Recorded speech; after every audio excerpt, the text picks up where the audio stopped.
దినవృత్తాంతముల 2వ గ్రంథము 30వ అధ్యాయము. మరియు హిజ్కియా ఇశ్రాయేలీల దేవుడైన యెహోవాకు పస్కా పండుగ ఆచరించుటకై యెరూషలేములోనున్న యెహోవా మందిరమునకు రావలసినదని ఇశ్రాయేలు వారికందరికిని యూదా వారికందరికిని వర్తమానములను ఎఫ్రాయిమీయులకును మనష్షే వారికిని పత్రికలను పంపెను. సేవకు చాలినంత మంది యాజకులు తమను తాము ప్రతిష్ఠించుకొనకుండుట చేతను జనులు యెరూషలేములో కూడుకొనకుండుట చేతను మొదటి నెలయందు పస్కా పండుగ జరగకపోగా రాజును అతని అధిపతులను యెరూషలేములోనున్న సమాజపు వారందరూ దానిని 2వ నెలలో ఆచరింపవలెనని యోచన చేసిరి. ఈ సంగతి రాజుకును సమాజపు వారికందరికిని అనుకూలమాయెను. కావున బహుకాలము నుండి వారు వ్రాయబడిన ప్రకారము ఇంత ఘనముగా నాచరింపకుండుట చూచి ఇశ్రాయేలీల దేవుడైన యెహోవాకు యెరూషలేములో పస్కా పండుగ ఆచరించుటకై రావలసినదని బెయేర్షెబా మొదలుకొని దాను వరకు ఇశ్రాయేలీయులుండు దేశమంతటను చాటింపవలెనని వారు నిర్ణయము చేసిరి. కావున అంచెవాండ్రు రాజునొద్దను అతని అధిపతుల యొద్దను తాకీదులు తీసుకొని యూదా ఇశ్రాయేలు దేశములందంతటా సంచరించి రాజాజ్ఞను ఇలాగు ప్రచురము చేసిరి. ఇశ్రాయేలు వారలారా, అబ్రాహాము ఇస్సాకు ఇశ్రాయేలుల దేవుడైన యెహోవా వైపు తిరుగుడి. మీరు తిరిగిన ఎడల మీలో అష్షూరు రాజుల చేతిలో నుండి తప్పించుకొని శేషించిన వారి వైపు ఆయన తిరుగును. తమ పితరుల దేవుడైన యెహోవా ఎడల ద్రోహముగా ప్రవర్తించిన మీ పితరుల వలెను మీ సహోదరుల వలెను మీరు ప్రవర్తింపకుడి. వారి ప్రవర్తన ఎట్టిదో మీకు అగపరచవలెనని ఆయన వారిని వినాశనమునకు అప్పగించెను. మీ పితరుల వలె మీరు అవిధేయులుగాక యెహోవాకు లోబడి ఆయన శాశ్వతముగా పరిశుద్ధపరిచిన ఆయన పరిశుద్ధ మందిరములో ప్రవేశించి మీ దేవుడైన యెహోవా మహోగ్రత మీ మీద నుండి తొలగిపోవునట్లు ఆయనను సేవించుడి. మీరు యెహోవా వైపు తిరిగిన ఎడల మీ సహోదరుల ఎడలను మీ పిల్లల ఎడలను చెర తీసుకొని పోయిన వారికి కనికరము పుట్టును. వారు ఈ దేశమునకు తిరిగి వచ్చెదరు. మీ దేవుడైన యెహోవా కరుణా కటాక్షములు గలవాడు గనుక మీరు ఆయన వైపు తిరిగిన ఎడల ఆయన మీ యందు ప్రసన్నుడగును.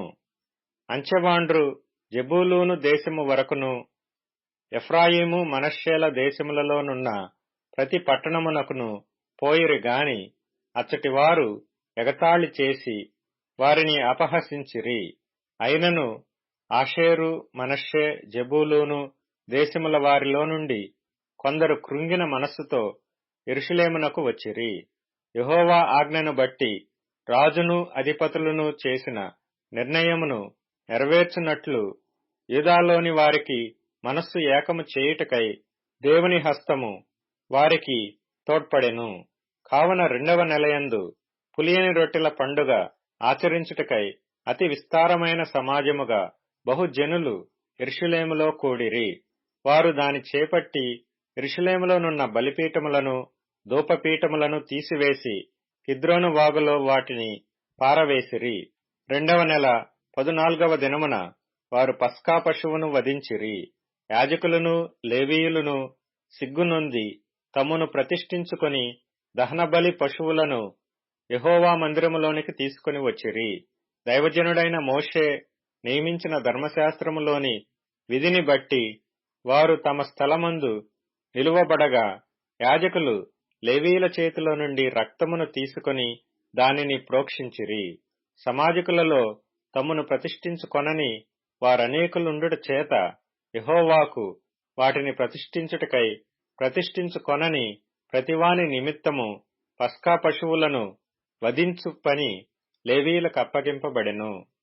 ఎఫ్రాయిము మనష్షే ఇస్సాకారు జెబూలూను దేశముల నుండి వచ్చిన జనులలో చాలామంది తమను తాము ప్రతిష్ఠించుకొనకయే విధి విరుద్ధముగా పస్కాను భుజింపగా హిజ్కియా పరిశుద్ధ స్థలము యొక్క శుద్ధీకరణము చొప్పున తన్ను పవిత్రపరచుకొనకయే తన పితరుల దేవుడైన యెహోవాను ఆశ్రయింప మనస్సు నిలుపుకొనిన ప్రతి వాని నిమిత్తము దయగల యెహోవా ప్రాయశ్చిత్తము చేయునుగాక అని ప్రార్థింపగా యెహోవా హిజ్కియా చేసిన ప్రార్థన అంగీకరించి జనులను స్వస్థపరచెను. యెరూషలేములోనున్న ఇశ్రాయేలు వారు బహు సంతోషభరితులై పులియని రొట్టెల పండుగను 7 దినములు ఆచరించిరి. లేవీయులను యాజకులను యెహోవాను గనపరచుచు గొప్ప నాదము గల వాద్యములతోనూ ప్రతిదినము ఆయనను స్తుతించుచూ ఉండిరి. యెహోవా సేవయందు మంచి నేర్పరులైన లేవీయులందరితో హిజ్కియా ప్రీతిగా మాట్లాడెను. వారు సమాధాన బలులు అర్పించుచు తమ పితరుల దేవుడైన యెహోవా దేవుడని ఎప్పుకొనుచు 7 దినములు పండుగ ఆచరించిరి.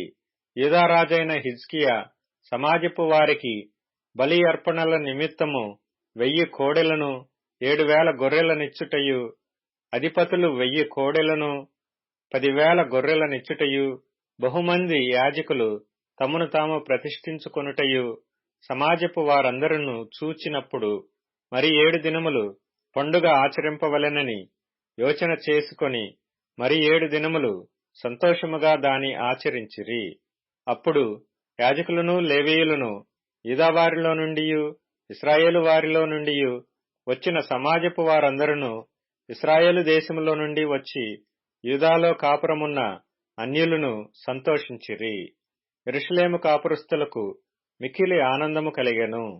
ఇశ్రాయేలు రాజును దావీదు కుమారుడునైన సొలొమోను కాలమునకు తరువాత ఈలాగున జరిగి ఉండలేదు. అప్పుడు లేవీయులైన యాజకులు లేచి జనులను దీవింపగా వారి మాటలు వినబడెను. వారి ప్రార్థన ఆకాశముననున్న పరిశుద్ధ నివాసమునకు చేరెను.